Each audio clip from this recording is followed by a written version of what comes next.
Okay, so today I have the honor of introducing Dr. Chuck Clevenger. He is a National Youth Science Camp alum from 1978, which was exactly 40 years ago.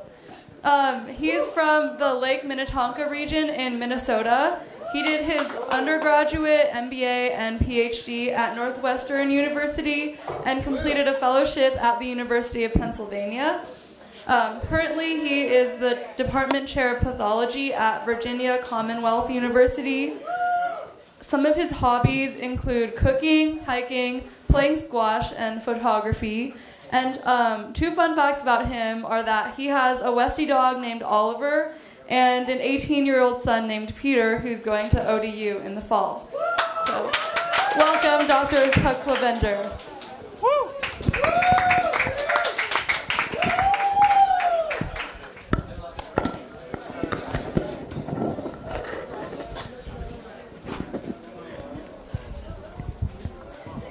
Okay, can everybody hear me?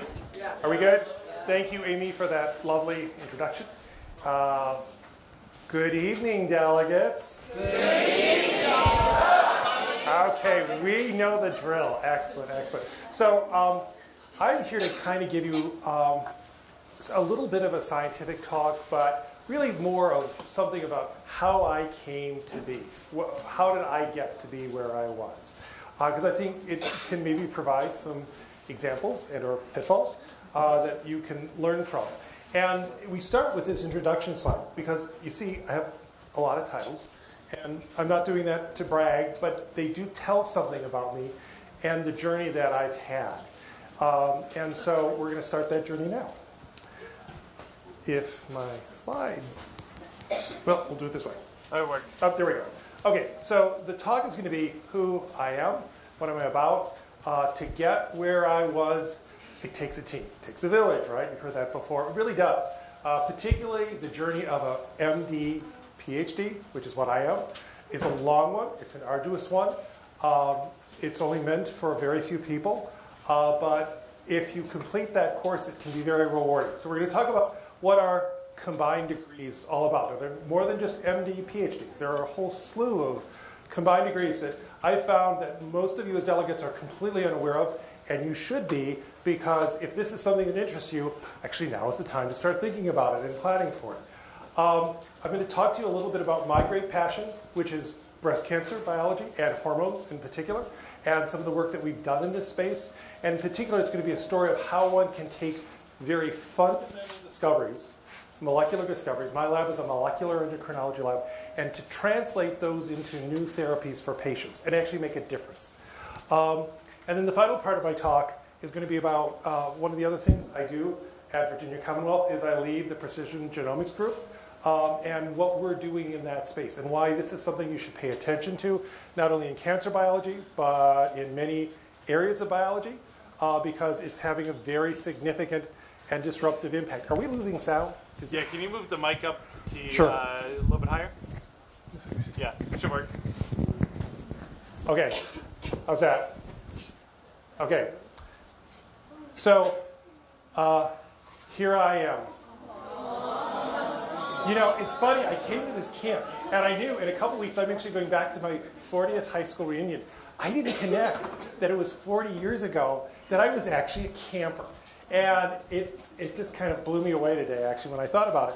So this path that I followed, I think, is one of following your passion. And so my story starts on the cold, windy shores of Lake Minnetonka. My folks lived on a point, which meant you had screaming, howling winds in the winter. And I was all about, when I was like in 7th and 8th grade, I wanted to be an adventurer. I wanted to be an explorer. I wanted to discover things. And I loved geography at the time. And I really wanted to be an Antarctic explorer. That's what I thought I was going to be all about. And so one night when it was 40 below with a 40-mile-an-hour wind, I went down to our point. And after about 30 seconds of that, I decided, nah, this just isn't going to work out. But it dawned on me I liked exploring things. And in particular, I came to realize, well, you know, most of Antarctica has been discovered. People have been there, done that. And what really excited me in life were things that nobody had seen before, uncovering things that hadn't been seen before. And I was very fortunate. In 10th grade, I had a seminal high school biology teacher that I had this passion. And he got me connected at a very early age into research. And actually, this is me competing at the state and, international levels in the International Science Fair. I saw some of you wearing t-shirts, right? I went 3 times to ISEF. It was really an exciting experience for me, and it really turned me on to research. I discovered oil-degrading bacteria was my thing. They could be used in water. And so here I am, a camper, back in 1978 with Joanne Kelly, the other Minnesota delegate at the time, and moved forward and went to undergraduate and medical school, and loved the experience. Became very involved in research, and at that time was fortunate to have 2 mentors that really solidified my experience in research. You will find out if you go through any career, particularly at a graduate level or an MD level, it is critically important for you to find role models and mentors, because they will make a huge difference in your life and guide you when you need guidance. And I was fortunate to have 2. One is right up here. Oh, I can't point to it quite exactly. But in the center, there's a tall, gray-haired individual who is known as Dr. Peter Knoll. And Peter Knoll discovered the chromosomal basis to cancer. And for that, he won the Lasker Award shortly before he died. Another mentor is pictured right here, Dr. Mike Krastowski, who's currently chair of pathology up at Albert Einstein in Montefiore. And he was a seminal person that really taught me the molecular aspects of research. This led me kind of on the path of being an MD, PhD, and a biological, biomedical researcher. But again, it isn't just you alone. You know, you guys have, high school is kind of a singular experience. It's a lot about I. And you're going to learn that when you get up to these levels, it's a lot about we. And it takes a team. Not only, picture here, here's my son back at Northwestern when I received an endowed chair at the reception. And he's now 18 years old. And that was a lovely experience. And you know, my wife and my son supported me through all of this. I have an administrative team that pictured in the far left that helps me do the jobs that I do. I, as a chair, heading a department of 35 faculty and 500 staff, can't do this by myself. So I'm an MD PhD. I got that from Northwestern a while ago, and then received my training at Penn. And MD PhDs are a wonderful career path for those that are driven to do translational research, to sit at the intersection between science and medicine. If you really like to translate and make fundamental discoveries and bring them to patients and serve in leadership roles, MD PhD is maybe for you. Then not everybody likes to do that, and that's fine. Medicine needs all flavors of people with multiple different interests. And that's what I love about medicine. There are so many different things you can do in medicine that it takes all kinds of people to make the medical enterprise run well. Okay, so what are MD PhDs? What is a combined degree about? Well, so there are over 100 MD PhD programs. Many of them are supported by the NIH. Here's the drawback. The drawback is you have to commit to at least 8 to 9, sometimes 10 years of post-undergraduate training. Okay? That's a drawback. Here's the plus. Your entire route in medical school and PhD is paid for. Okay? With medical school running over $100,000 a year at many institutions, this is something significant to think about, particularly if you want to tie this into a research or leadership type of position. So this is how an MD PhD works. You do your first 2 years of largely classroom-based training, but increasingly more clinical training in the first 2 years. You then take 3 to 6 years off and go into graduate training, get your PhD, and then you come back and finish your medical school. Now there's some clinical experience in this research type, and there's some research in the last few years. So it's sort of now very interwoven. And the whole point is to get you into the notion of thinking, how can I help the patients that I'm seeing as I'm training in this area? Hello. Okay, so are MD PhDs restricted in terms of what kind of PhDs they can get? And the answer is essentially no. Whatever school you go to, whatever PhD programs they have, essentially you as an MD PhD can follow that field. So there are MD PhDs who get PhDs in economics. There are PhDs, a very popular area now is bioengineering. Okay, so if you're interested in orthopedics and working on joints, this is a very popular area. So the sky's the limit. Why is this kind of neat? Because this training really teaches you to lead, not only in research, but to lead people. You're taught that. It's integral to the nature of this kind of a program. And that's indicated on what these graduates from MD PhD programs do. Many go on to productive academic careers. A large number of MDs that are funded to do research by the NIH have MD PhDs. A very large number of chairs of departments have MD PhDs. So if you are thinking of a leadership role in medicine, and when I leadership, what does that mean? It means setting a vision, trying to have an impact, trying to, in a significant way, improve patient health at a larger level than just your particular research project. Okay, so these are just some examples of people who are very successful MD PhDs, and it's basically to give you a sense of all the different paths, just a very quick flavor of all the different paths you can follow as an MD PhD. Okay, so what are MD PhDs looking for? If you're thinking of applying in this area, what does it take? Well, the most critical thing is you have to get involved in research early.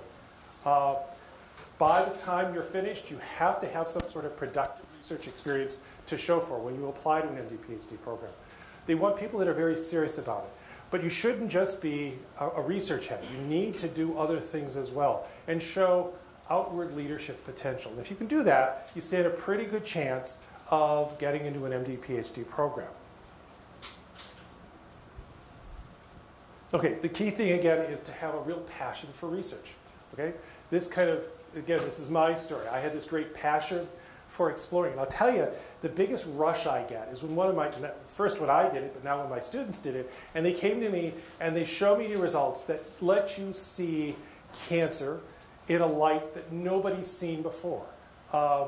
We've had 2 such discoveries, I call them epiphanies, this year. And it's the most exciting thing. It's like a real adrenaline rush when you see this and you go, wow, this is something we can do to really help patients. Okay, so enough about the MD PhD. There are other combined degrees, and that's, again, what makes medicine really fun. There are MD JDs, so if you want to go into medical legal jurisprudence, great field to go to. MD MPH, if you're interested in public health, disparities research, great area to go into. MD MBA, if you're interested in medical economics, or running, say, maybe more of a hospital side of an operation. You can even, and that's just not, I've just talked about MDs. You can get combined degrees with PhDs as well. Okay, so very common PhD MBAs and PhD JDs. This is a great field if you're really interested in intellectual property. So if you're thinking about something in these areas, think about this ahead and start asking your counselors in college, well, what should I do to prepare to go into them? Or alternatively, just feel free to drop me a line. Okay, so that's kind of where I came from as an MD PhD. I'm a pathologist. Well, what do pathologists do? Well, 70% of the information that is in a patient's chart and 70% of the decisions that are made on what to do with the patient come from pathology. We are the ultimate diagnosticians. And in today's world of fractured medicine, where you have like right big toe specialists and left little pee-pee specialists, pathologists are actually one of the last fields where when we are presented with a case, we ask about the history. We try and see the patient holistically because that helps us get to the right diagnosis. If you don't take a careful look at patient history, particularly in pathology and radiology too, you are bound to make a mistake. And you don't want to do that because it can really hurt patients. We also play a role in helping clinicians come to a sense of, well, what's the prognosis of this tumor or this disease entity the patient may have. We can advise physicians, clinical physicians, on what their the patient's response to therapy is. And one thing I'm going to talk about at the end of the talk is a really exciting new area of genomics, DNA medicine. Those tests are all based in pathology. okay? They are run out of pathology labs. Clinicians may use them. Cancer centers may tout, we utilize this, we do X, Y, and Z. But all of this information comes out of pathology labs. So that's what makes being a pathologist really cool. So why is pathology good? At another level, this is my pitch for pathology. Why do I love it so much? It's a great field to go into if you're interested in doing both clinical work and research work. My colleagues who see a lot of patients increasingly are being driven to see more and more patients to make more and more dollars for the hospitals they work for. They're not always happy about it. Pathology is one area where you can carve a niche out and have protected time for your research. Another reason to go into pathology is that you're very visually inclined. You like looking at things. You like looking at tissues or patterns and correlating them with disease processes. Another reason to go into pathology at the kind of opposite extreme, because obviously this talk is very research oriented, but pathology is a great field to go into if, say, you want to only work half time. You have significant outside other interests. So say you want to go mountain climbing, and there are like several internationally well-regarded mountain climbers that are also pathologists. Or say you want to spend a lot of time with your family. Great field to go into. Okay, so that's one hat another hat that I wear. So I'm going to tell you a little bit about the hat I wear as a breast cancer researcher. So, and kind of what we're doing in that space. One story of many vignettes that we're working on. So some facts about breast cancer. Probably many of you are aware of this. There are 207,000 cases of breast cancer a year in the United States. It's a lifetime risk of 1 in 8 women. There's a very significant mortality attached to it that is absolutely dependent on when it's caught. The earlier you catch it, the better your prognosis. Now, there are subtypes and subflavors of breast cancer that can significantly impact these numbers. For instance, triple-negative breast cancer, which you may have heard about, is a particularly bad one, in part because we don't have effective therapies for that. Okay. So how does breast cancer start? It starts in the mammary gland, in the breast, in the epithelium of typically the ducts.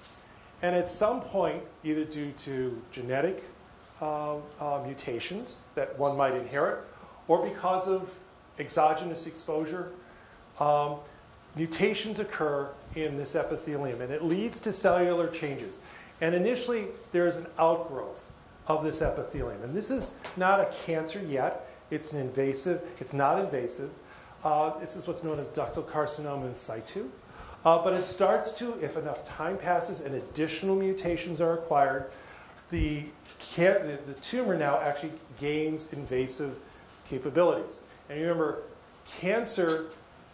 tumor refers to both benign and malignant processes. It's a broad catch-all. What distinguishes a malignant tumor is it has two properties. It can invade locally, and it can metastasize, which means it can spread afar. And if the right mutations happen in this pre-malignant epithelium, you can wind up with invasive cancer. You would like to catch it at this stage before it invades. Now, one new insight that we as breast cancer biologists have had, we've actually contributed a little bit to this, is that breast cancer spreads very early. Probably at this very early stage, even before it's undetectable. If you are fated to have metastatic disease, those cells have probably seeded widely throughout your body. Millions of them. And you might go, wow, why aren't these patients, if millions of tumor cells are spreading very early on, why aren't they just dying even more rapidly? And the reason why is, just because cells spread and seed somewhere doesn't mean they're going to grow out. They may sit there dormant for years. There are women I have seen personally, who've come back 20, 30 years after their initial diagnosis of breast cancer with a metastasis. And so these tumors, breast cancer in particular, is this characteristic of breast cancer that it can remain indolent for a long period of time. But sooner or later, if unfortunate mutations occur, these cells gain the ability to metastasize and gain access to both the lymphatic vessels and the blood vessels and spread widely throughout the body. But all cancers have certain tropisms. That is, they have certain favorite places where they like to hang. And breast cancer loves to go to brain, lung, bone, and liver are its favorite spots. Okay, and that's what we're seeing here. Okay. So what do I study, and what am I doing about breast cancer? So my interest, my passion is the role that hormones play in the development of breast cancer. And one thing I love to do is to, and one thing I advise a lot of my students is you can go in there and compete with the big boys, and well, good luck for that, with that.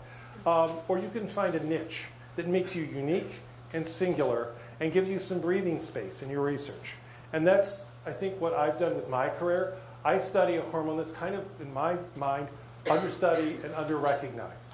It's a hormone called prolactin, and it's one of a triumvirate of hormones that plays an absolutely critical role in lactation. That's hence the name, prolactin, right? If you do not have prolactin, you cannot make milk as a mother. Okay, so prolactin is made in the pituitary gland. It promotes milk production, and it's absolutely critical, not only for mammary development, but it plays a number of other functions in the human body. How does prolactin work? Okay, well, prolactin is a hormone. It circulates in the blood system. It encounters, say, a cell that it wants to act on. How does it tell the cell what to do? It tells the cell what to do by binding to what's called a receptor. So think of hormones and receptors kind of like locks and keys. Hormones are the key, receptors are the lock. And if there's a right fit between a hormone that's circulating and a receptor, that lock will open. Or in cell biology parlance, that receptor will now become activated and send signals into the cell. So this gets back to one of my passions. I very clearly remember to this day, when I was in my second year in undergrad, I was in a somewhat advanced molecular biology course, and we had to write a term paper. And basically, back in the day, it was a big black box. Nobody knew how cells talk to each other. Nobody really knew how hormones work. Now, this is not that long ago, 1980s. People knew hormones were important, but nobody knew how they acted on a cell. And there had been this report in slime molds, of all things, that the transmitter GTP, okay, this is an energy compound, but it's used in slime molds to signal into a slime mold to tell it to differentiate. And I thought this was the coolest thing. The GTP actually went into the nucleus of the slime mold and told the slime mold how to differentiate. And I thought, wow, wouldn't this be the coolest thing if someday I could be doing this in cancer, that I could maybe show how things talk inside the cell? Well, I was fortunate. This has been my career. I feel very blessed for that. So what have we done? Okay, how does prolactin work? And what insights have we made? So here's the prolactin receptor. Hormone binds to it, prolactin attaches to it. And what happens is prolactin, through a conformational change, which is what our lab studies, induces the activation of a kinase called JAK2. Okay, it's a tyrosine kinase. And what kinases do is they phosphorylate other proteins. Think of it as a signaling switch. It's a switch. It turns proteins on.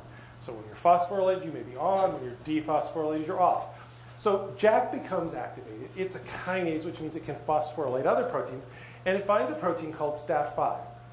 And STAT5 is a latent transcription factor that binds to JAK and in turn becomes phosphorylated and actually dimerizes with itself and moves into the nucleus as a consequence of that interaction and directly interacts with DNA when it turns on genes.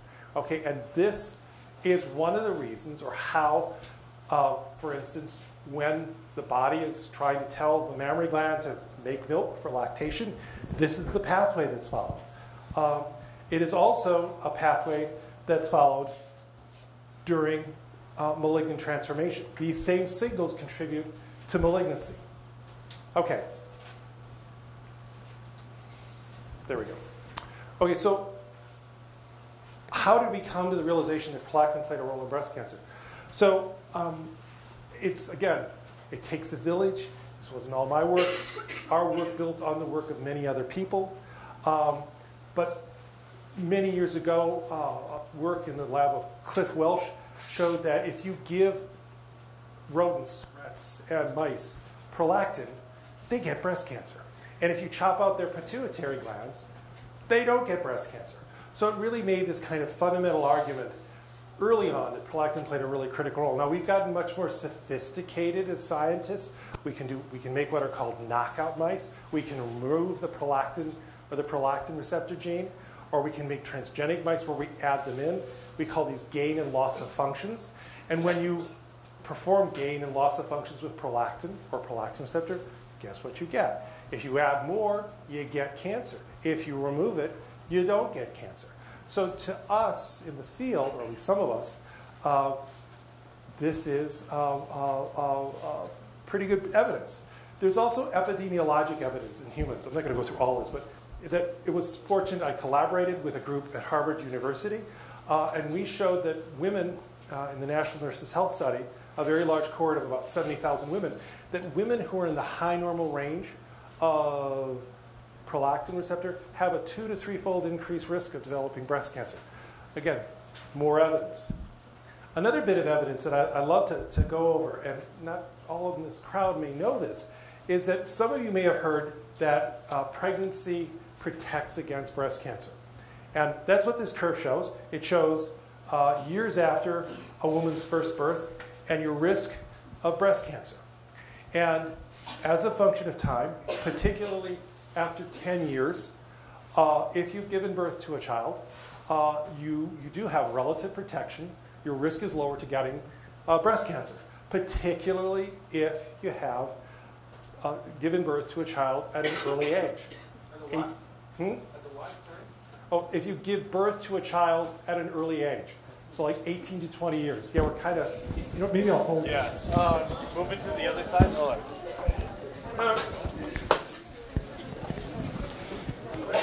let's try this. How's that? Okay. So, hey guys. Okay. So, one thing this curve shows is there are 3 different curves here.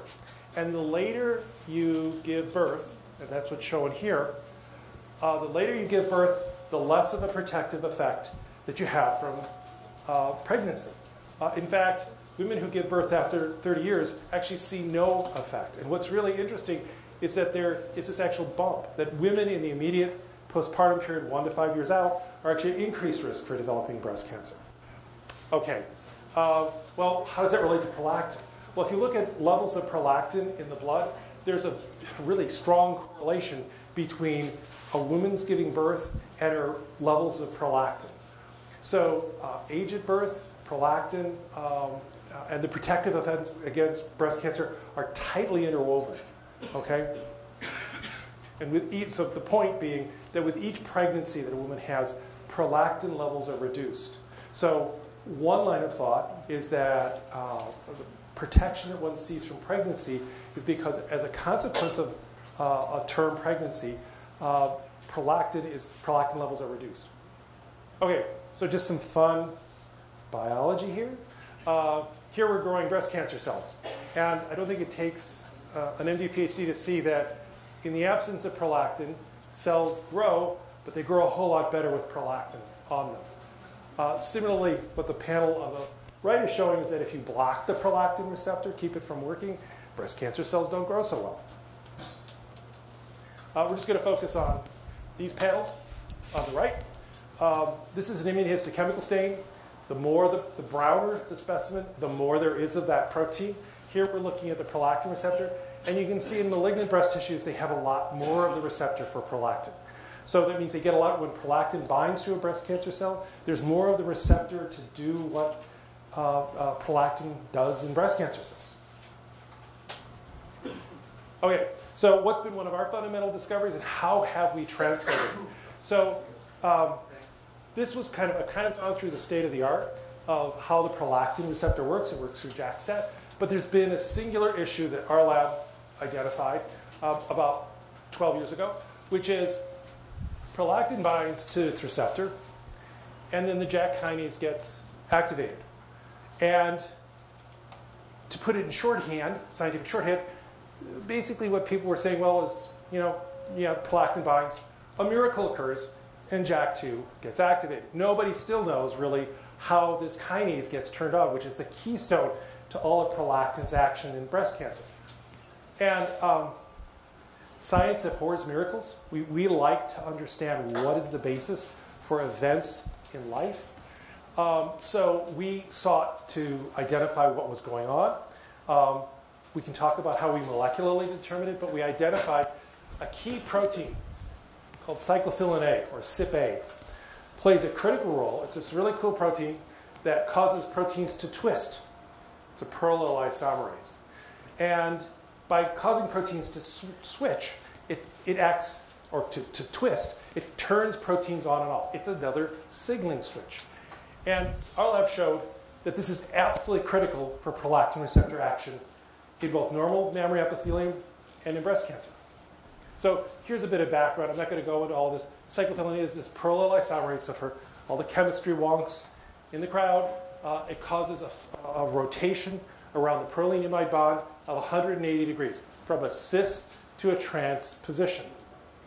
Okay? This causes a very major shift in how proteins are structured. Now, what's key here is that cyclophilins are targetable. There are known drugs that can block their action. And until our discovery, nobody realized that, hey, you could come in with these cyclosporin or cyclophilin inhibitors called cyclosporins and treat breast cancer. And what's fascinating, and this is how science sometimes gets overlooked, cyclosporin is an immunosuppressive compound. It's used to treat patients that are getting cardiac and renal allografts. And what got lost in the noise of science was a study that was done in 1996 that looked at something like 25,000 women who had gotten cardiac and renal allografts. And they asked, what is the cancer risk in these women? And they found that because of the immunosuppression that occurs with cyclosporin, some cancers in some sites were actually up. But what was fascinating was one site was dramatically down, and that was in the breast. And in the North American contingent of about 10,000 women, the breast cancer risk was reduced by 90%. This escaped the larger scientific community. I still to this day can't believe that, like, I discovered this paper and I'm like, hey guys, anybody see this? And like, nobody seems to pay any attention to it. It's a very fundamental discovery. So this is just, I'm going to go through this really quickly. If you can genetically manipulate mice as we can and remove cyclophilin from mice, the mammary glands don't develop very well, and they don't make milk very well, okay? So the mammary gland doesn't work if you remove cyclophilin. Here's a really neat photo. You can take the mouse that's lacking the cyclophilin gene and cross it to mice that are genetically predisposed to developing cancer.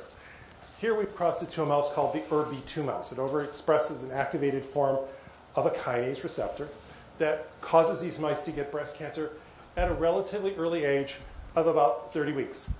And they die very quickly. As you can see here, this is a Kaplan-Meier survival curve. This is time from birth, and this is survival. And you can see that in mice that are normal other than bearing this oncogene, this ERB2 receptor, they die very quickly. If you remove cyclophilin A from these mice, they don't die. Kind of cool. Now, you might go, Chuck, you're talking about inhibitors of cyclophilins, and you just mentioned cyclosporin, and it's an immunosuppressive drug. And wouldn't you never want to give an immunosuppressive drug to a breast cancer patient, right? Well, depends. And particularly if you're dealing with a cohort of women who have metastatic disease, who've gone through every single therapy, a little bit of immunosuppression isn't necessarily a bad thing. And in fact, immunotherapies, in part, may be involved in such pathways. What we actually did, in working with oncologists, we actually translated this with these fundamental discoveries that we made, and realizing that cyclosporins can target cyclophilins, we were successful in getting through a clinical trial which actually showed that these drugs were safe in women with breast cancer, and that in fact in a small subset of women they actually had very profound effects. Now these are women that had end-stage disease, that they would be dead within 3 months, and we had some women live for 2 years. That's a very significant prolongation of life with minimal side effects. Now what's really cool is that cyclosporin isn't the only game in town. there have been a whole new generation of drugs made. One of these is called NIM-811. And again, for the chemistry wonks out there, by changing just a single side chain of cyclosporin, it's a cyclized 13-mer amino acid. By changing just one single side chain, you take a drug that's potently immunosuppressive and make it entirely non-immunosuppressive. This drug has essentially, it's about as toxic as a baby aspirin. That's its toxicity profile. And yet it works perfectly well against cyclophilin. And we've shown, as I'll show you here, that these are growth curves looking at both estrogen receptor positive and estrogen receptor negative disease, a function of dose of our agent, NIM-811. And basically you see all these curves fall off. That's killing breast cancer. That's in the test tube. We've translated this into preclinical mouse models. And you can show that there's inhibition of growth. It works with other chemotherapeutics. One we're using here is doxorubicin, so that if you administer these two drugs together, you almost entirely block the growth of the breast cancer. Most importantly is this bar curve. Oops. Over here, no. Okay, over here, where what we showed, and this is regardless of how big their tumors were, NIM-811 completely blocked metastatic spread. Now we can, for those who are interested, we could talk a little bit more about this later and why that's really important and how we're doing to leverage this now for patients. But it's a really cool observation. Okay. So, we're doing great on time. Final part of my talk. I want to talk a little bit about genomics. And not only because it sits largely in pathology, it, I think, really has a potential to be hugely disruptive and in a both positive and negative way, and really revolutionize how we perform modern medicine. So precision medicine is also known as personalized medicine. It's the ability to take diagnostic tests and take them to the patient in such a way that helps you, as a physician, tailor therapy and diagnosis to the patient. You know, many of our drugs now that we treat cancer with are essentially, for want of a better word, poisons. I mean, they affect both malignant and normal cells. And the safety interval is very small for most chemotherapeutics, standard old-fashioned chemotherapeutics. And so this is a really intersection between genomics and how it relates to the development of new drugs, perhaps even some of the stuff that we're working on. Okay. So, anybody know how many base pairs there are in the human genome? It's a lot. And this is kind of showing you how many base pairs there are. So raise your hand. Any guess? 3 billion. The answer is 3 billion. There's 3 billion base pairs in the human genome. This, as you've seen here, is only 100 million. So it gives you some idea of the complexity of the task we are facing to sequence all of it. Now, as it turns out for cancer, you don't necessarily, with each patient, and you certainly don't want to, sequence the entire genome. You want to go into areas where there are hot spots. We can talk about the reasons why. But how has this happened? Well, I like to draw analogies to the computer industry. Some of us are old enough who actually grew up on slide rules, right? Okay, this is even before the personal calculator, and long before computers had even had, oh gosh, floppy disks or zip drives, right? So I'm kind of bringing you forward. Some of the back may have heard of some of these arcane devices. But the rate at which, or why computers have been so disruptive is largely based on a principle that I think probably many in this crowd know, Moore's Law. Okay, what does Moore's Law state? Come on, somebody. Every 2 years, the computing capacity, or the number of transistors on a chip, doubles. Okay, so what happened with computers is happening now with genomic technology. In fact, the slope of the curve with genomic technology exceeds that of what was seen with Moore's Law. And voila. So the human genome was first sequenced in 2000, 2001. It took 11 years and it cost almost $3 billion. Craig Ventner got his DNA sequenced. Okay, that's not useful clinically, okay? You have to be a gazillionaire and you're not going to sit around for 11 years waiting to see what your DNA shows. They were huge in the or in the post-millennial, post-2000 years. There were huge advances in terms of the technology, so that by 2007, the cost had fallen down to $1 million per genome in 3 months. Now, again, not clinically useful for certain large-scale genomic projects, but not what you'd want to have, say, in your Walgreens, for instance. But the technology actually then continued to accelerate. And through a series of technological breakthroughs, I can tell you this chart, where we are right now, is right here on this chart, okay? We at VCU can perform a DNA sequence in about 48 hours, and our cost, maybe $500, $400, okay? The cost and the speed, so the speed has increased, the costs have plummeted. So that now it really becomes a clinical reality, that this testing can be used on a routine basis in patients to help guide medical decisions. Whereas before, we're kind of, well, we're like in cancer, well, let's just throw the kitchen sink at them. Well, no, you don't want to do that. And there are a variety of reasons why. And I'll come to them in a little bit. This is just showing you one of the, I just wanted to show really quickly, again, for you fluidics engineers, your chemical engineers, your biomedical engineers, all of these specialties played a huge role in the development of DNA sequencing, okay? This wasn't just a bunch of biology genome wonks sitting around. This was driven by chemists and engineers, actually. And it's really cool. It's a fluidics-based experiment where essentially you have your fractured DNA. You take a genome of a cell, a cancer, you chop it up into little bits, and you put it on a flow cell, and then over those little bits of DNA, you'll pass one of the 4 nucleic acids. And you know the timing on this is like nanoseconds. You know exactly when the particular nucleic acid, adenine, guanine, cytosine, thymidine, is flowing over the cell. And when a particular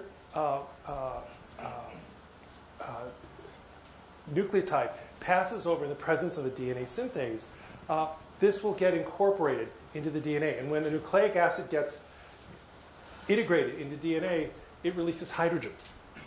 So in a very rapid way, on the basis of your hydrogen ion signal, you can detect whether or not there's an adenine, cysteine, thymidine, guanine at a particular site. Now, this is one technology. There are other technologies that are fluorescence-based, and they each have their pros and cons for certain things. And we utilize both, actually, in our laboratories. Okay, but here's the deal. To do this kind of analysis, you have to fracture the DNA into little bits.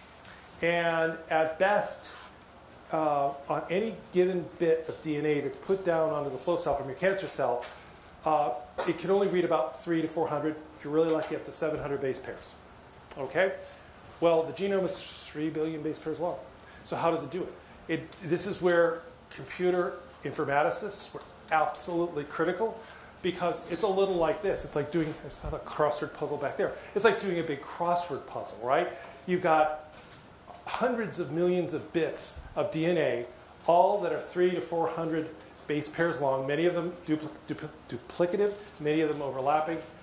And computer algorithms can now sort this out in a matter of minutes and spew out the full integrated sequence, which I just think is absolutely fascinating. Okay, I forget how many millennia it would take a human if you presented this information to a human to sort this out. But it's pretty ridiculous what a computer can do in this space. Again, requiring the appropriate algorithms of programmers, right? So how does this impact patient care? So I like to tell a little story. And this was a story of an unfortunate 45-year-old Caucasian female who had never smoked in her life, but was found to have a right lower lobe nodule in her lung. And it was followed, and it started to grow. And it was biopsy. And it was lung cancer, adenocarcinoma specifically. And what was particularly bad about it was not only was it in her lung, it was found in her lymph nodes and in her bones. Okay? So this meant she had maybe 6 months to a year to live. And that's even after undergoing ridiculously arduous chemotherapy that would make her very sick and decrease the quality of her life in a very significant way. Not a great story. We'll come back to it. Okay? So lung cancers, like all cancers, can have mutations. And fortunately for Donna, she came to us and we said, let's look into your genome and let's see if we can find any mutations that might be actionable. Now, what do I mean by actionable? So we have found that there are these mutant genes, they're called oncogenes. They can serve as drivers for cancer. Okay? So when this gene gets mutated, it causes cells to grow and not die. And that's kind of the fundamental basis of a malignancy. Causes them to spread. Many of these proteins are these kinases that I talked to you about. These proteins that have the ability to phosphorylate other proteins, turning things on. They're eminently targetable with drugs. And they're now probably bordering on hundreds of different agents that can block these receptor kinases. Some are direct inhibitors of the kinases. Some are monoclonal antibodies. And some of them are listed here. Many of them have gone through clinical trials. So why is precision medicine important? If they're effective, some of them are hugely effective. And I think I'll show you a vignette here. Some of them are hugely effective. They can cause tumors to melt within 2 weeks. 100% gone. Now, that doesn't always equate to a long-term cure. But in the short term, it's just jaw-dropping what happens. It's kind of like in 1940 when the groups that were working with Fleming put penicillin on strep. It sort of just died, right? Well, that's what you see with some of these agents. But these agents aren't good for all cancers. You have to tailor these agents to people who have the mutation, the right mutation that matches what the drug can attack. And that's important because only a fraction of the people with any given cancer will have those particular kinds of mutations. Well, why is that important? One, there are toxicities. No drug is totally toxic-free, but they're also hugely expensive, okay? The cost to society is unsustainable. Well, drug companies would like to think that they could charge us all $1 million to live, but it's really unsustainable. And so at the very least, we want to make sure that the right person is getting the right drug. Okay, so here's just an example. This was a patient that was appropriately anonymized and presented to us. She had a lung cancer. This is not Donna, but another patient. And her genome was analyzed, and our report shows that she has 3 mutations, one of which is eminently targetable with new, modern, targeted, specific therapies. And so our report guides the clinicians, because not only does it tell them what's mutated, it tells them what drugs they might be able to use on this cancer, given its genetic makeup. And we actually tell them where there are clinical trials underway. If we're not doing it at the Massey Cancer Center at VCU, we will tell them, look, you can go to Penn, you can go here. These are where the trials with these agents, if they're not already FDA approved, you can go to get these kinds of therapies. That's really helpful to both patients and doctors. It can make a meaningful impact on their life. Now, at VCU, we've got some representative cancers that are fairly common, and many times you can't always pick up mutations in the cancers that are either, you can't pick any mutations up at all that are relevant, or you can pick up mutations, we know the drivers, but we don't have drugs for them yet. But there are a fairly sizable number that there are agents we can help treat these patients. And this, just 20 years ago, this didn't happen. I was in the audience at the American Association for Cancer Research in 2009 when Brian Drucker presented the first molecularly targeted drug called Gleevec. it's exquisitely specific for, at least it was thought, at least CML, but it's also now used in other cancers. It's a relatively non-toxic drug. And essentially, even now, what is it, 10 years out, they haven't even hit the point where half the patients have died from their disease. I mean, this is unprecedented. This is a disease that would kill you in a matter of years. And we have now patients out living decades on therapy on this agent, Clevenger, for CML. And that's the hope for these other cancers. Okay, so that's pretty exciting enough. I wanted to talk, I always like to update my talks, okay? And so these two new slides are very new slides that I've thrown in to kind of hit about, this is a field that's evolving literally. You almost have to check in weekly because there's always some new discovery. And this is a field that I've been following for the last 5 years. It's called liquid biopsy, or it can look at a variety of things, but more often than not, the more successful assays are looking at circulating free tumor DNA. Well, what is that? So when tumor cells grow in a body, they frequently outstrip their blood supply, and they die. And when they die, they release their DNA, their mutant DNA. And we can harvest just from a single blood stick circulating DNA. The vast majority of it's normal, but there's a small percentage of it that will contain the tumor DNA.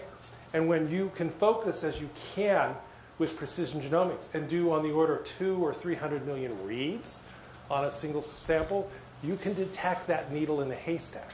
And that's what looking for circulating free DNA can do. We can hone in on the presence of mutant tumor DNA in the blood. Well, why is that important? What can it do for us or the patient? Well, it's pretty profound.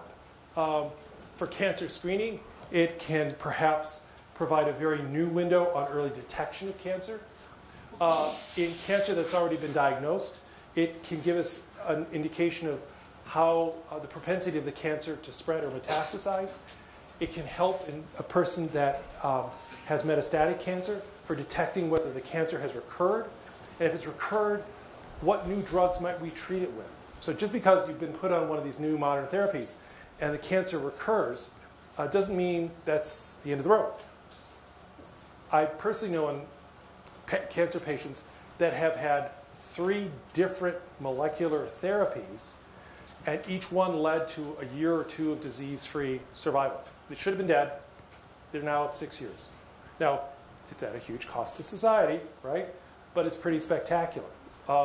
So that's what managing cancer, how it will change with liquid biopsy or cell-free DNA testing. It promises to be a lot less invasive, and it promises to give answers much earlier. So I like to give a concrete example, and we're doing great. I'm almost done. So for malignancies of the gynecologic tract, the classic test has been the Pap smear. And now there's genetic HPV testing as well. And for cervical cancer and pre-cervical cancers, the Pap smear and now HPV testing is the gold standard. It does a great job. But for other tumors of the gynecologic tract, namely endometrial cancer and ovarian cancer, its ability to pick up those cancers is abysmal, only 10%. And typically, these women are end-stage disease. That's not helpful. Doesn't help us manage the patient. Doesn't make their life better. So, folks in the field, this group was up at Massachusetts General Hospital, had the bright idea to perform studies in women and look to see if looking for cell-free DNA testing, the liquid biopsy, looking for mutant DNA, could we pick up the cancer sooner in these individuals? And this is pretty jaw-dropping. Here's what they could do. Now, it's not perfect, but the fact that you could go from 10% to 95% detection for endometrial cancer and up to 80% of the women who had ovarian cancer you could now detect is just jaw-dropping. This is disruptive technology, okay? These women can be treated earlier in the disease interval, particularly for endometrial cancer. You catch endometrial cancer, you can cure them, okay? Not so true in ovarian cancer, but your survival still is better if you can catch it early. And this may ultimately lead to other new therapies. So, on my talk, I get to end the story on a happy note. So Donna came to the Massey Cancer Center, and we did genomic testing on her. And we found that she had a mutation in her EGFR receptor. And we were able to give her one of these new first-line molecular drugs that specifically targeted the EGFR kinase. And here she is, 5 years later, disease-free. That's what we want to do. So,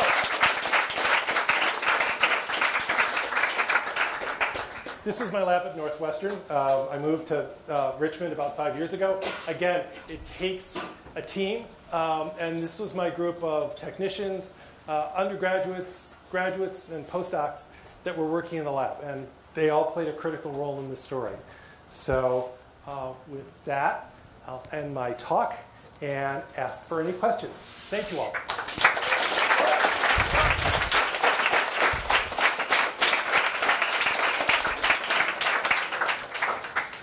Yes? Okay.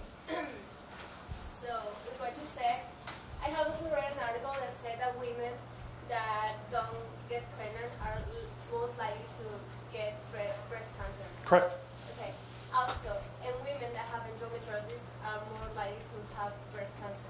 The second one I'm not so sure about. I don't think there's a clear-cut association. But also, like women that have endometriosis don't they find it hard to get pregnant. So. Oh yes, well that's true. That's true. Yeah. So right. So endometriosis doesn't cause breast cancer, but the inability to conceive. Do people know what breast cancer was called by the French in the 17th century? It was called the nun's disease. Okay, why? Nuns don't give birth. Okay, and it was invariably seen in women that obviously couldn't conceive, and nuns are a classic example of that. It's very interesting. People talk about the increased incidence of breast cancer in the developed world, in the United States, etc., Europe. And I've talked to epidemiologists, and they think upwards of 80% of the protective effect, or 80% of the reason that why is breast cancer upwards of 10-fold more common in countries like the United States is because of this issue of women giving birth at a later age. Now, does that mean, women should go out and to get pregnant at an early age? No, it doesn't. It means we need to study this equation better and understand what are the drivers in that regards. So, yes? Is there any evidence that breastfeeding really changes things?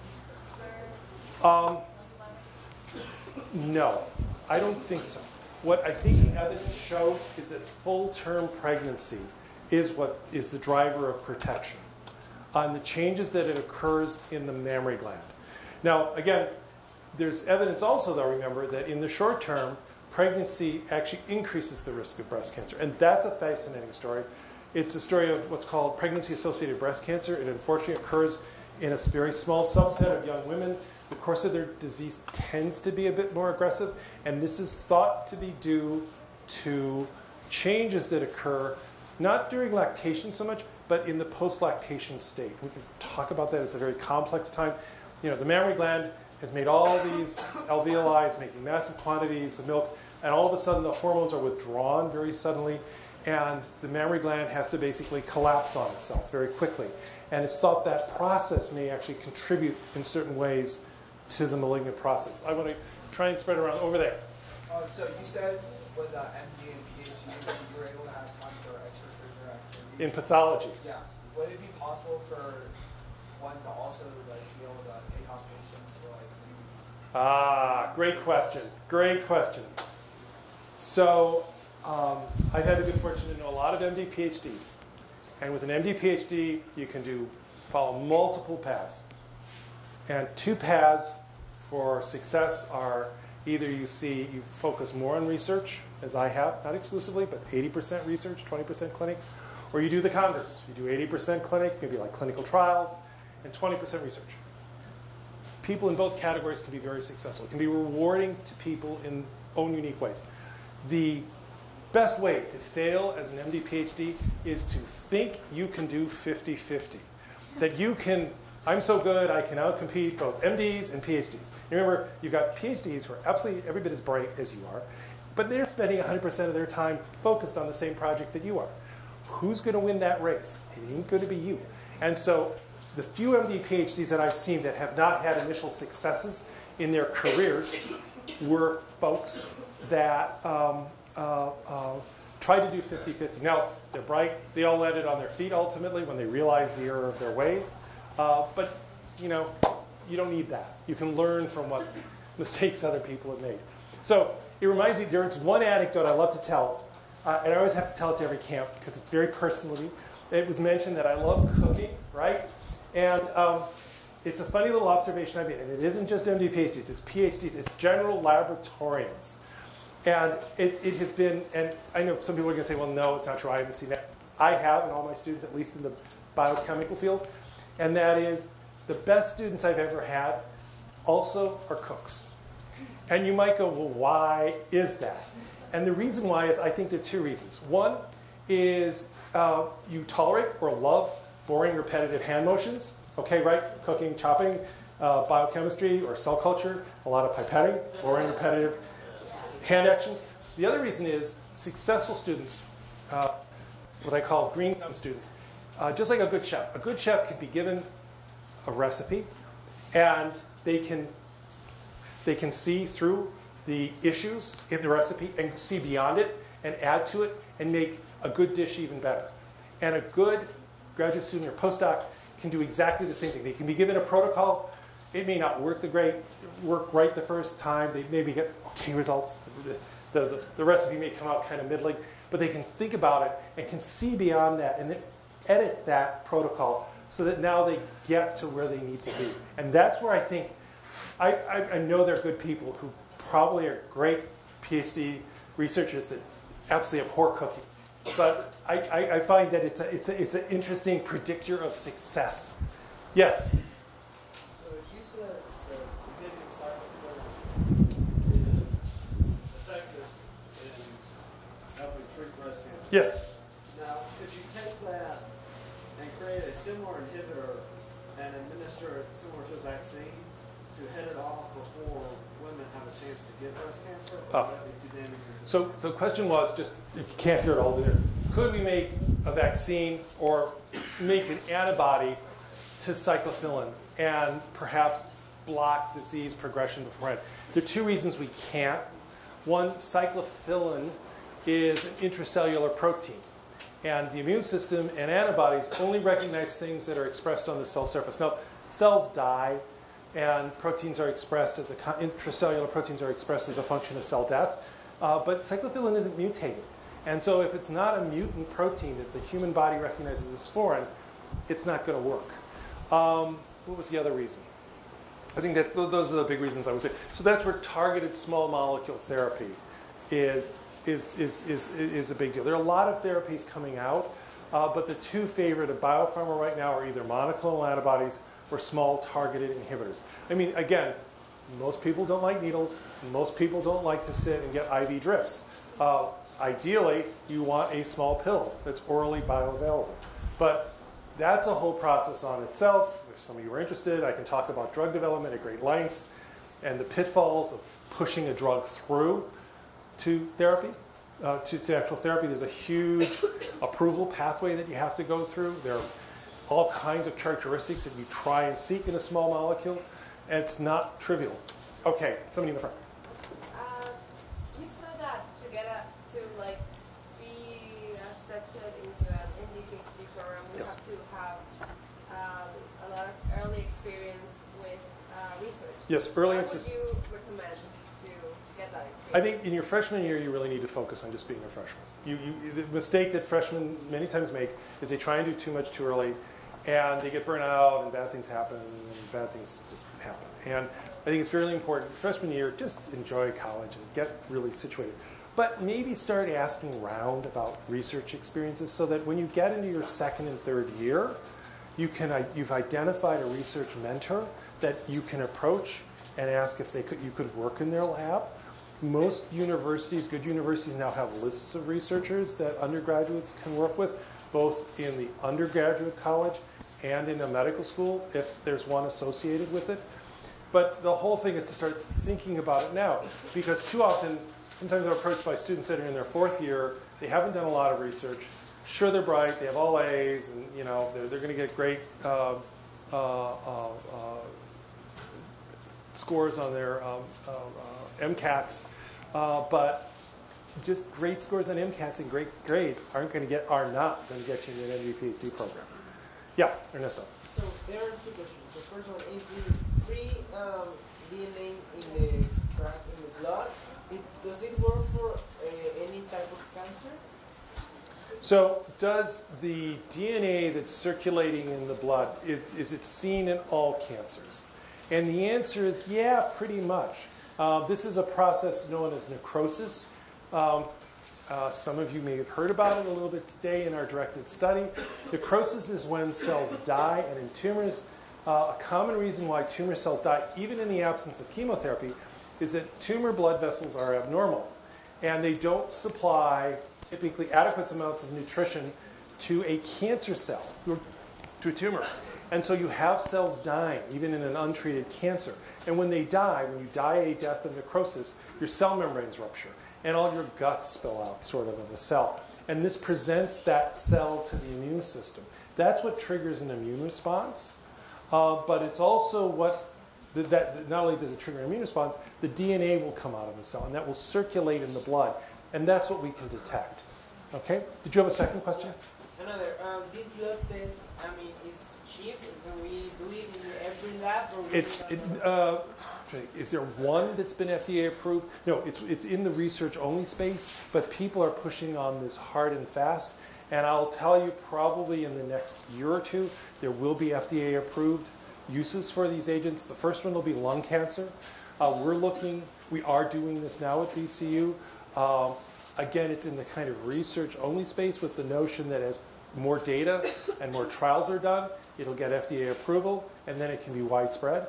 And yes, it will, well, cheap is relative, right? Yeah. Okay.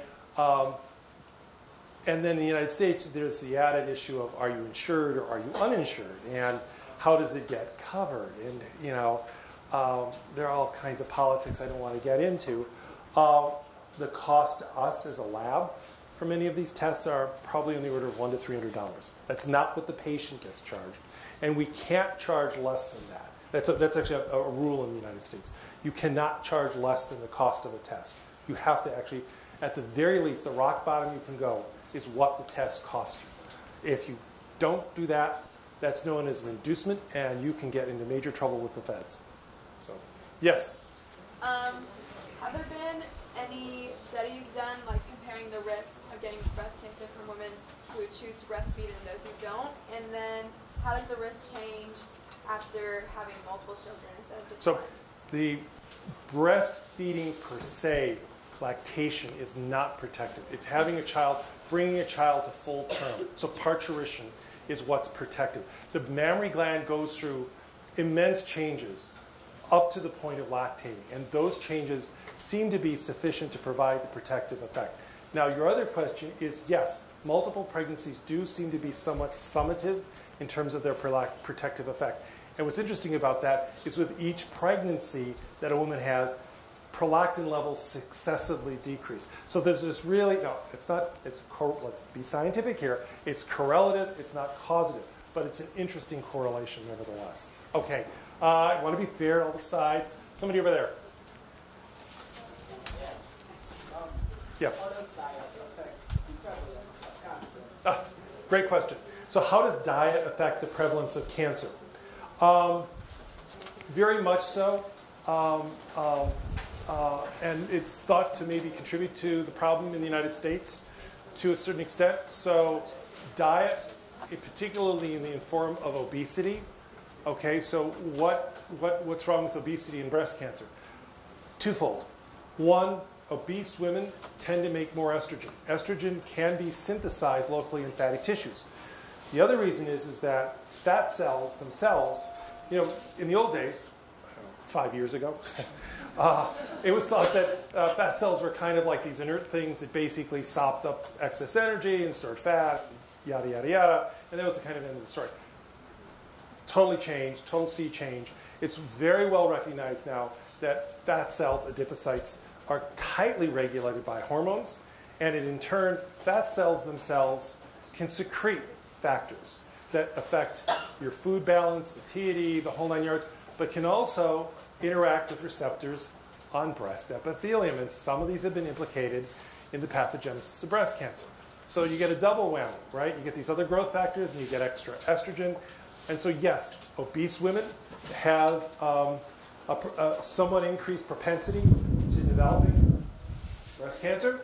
A very interesting fact is even more apparent in women who have lymph node metastasis in breast cancer, particularly for ER-positive disease. These women need chemotherapy.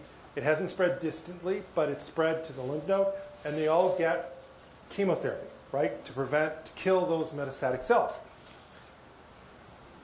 It's very common, in part because of the stress, in part because of the chemotherapy in ways we don't totally understand, that women who are going through the process of chemotherapy and have breast cancer will gain weight. Not all, but many. And basically, not our new therapies, but traditional chemotherapy gives you about a 10% survival advantage. For all these women who go through to have these horrible poisons put in their body, it only gives you about a 10% advantage. That's meaningful, though. It's a risk worth taking, okay? But if you gain weight, significant weight gain during your therapy, you might as well not have had the chemotherapy at all. It completely ablates the effect of chemotherapy. Okay, 1 minute? Okay, who really... One last question. One last question. Okay. You said that, for example, when a woman gives birth to an early age, they have protection. Is the difference between a natural part and a cesarean? Cesarean section. Again, cesarean section makes no difference as long as it's a full-term pregnancy. And I could have lectured on this about mammary gland development. The mammary gland goes through very significant changes up to the point of parturition. And at that point, it has gone through sufficient changes so that the protective, it isn't the actual secretion of milk, it's getting ready to secrete milk. That is what ultimately causes changes in the patterns of gene expression permanently in the mammary epithelium that leads to the protective effect. Okay? That's what's critical.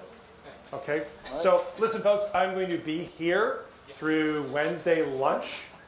I'll be leaving in the afternoon Wednesday. So I will be around. Please feel free to stop and talk to me about anything. Thanks.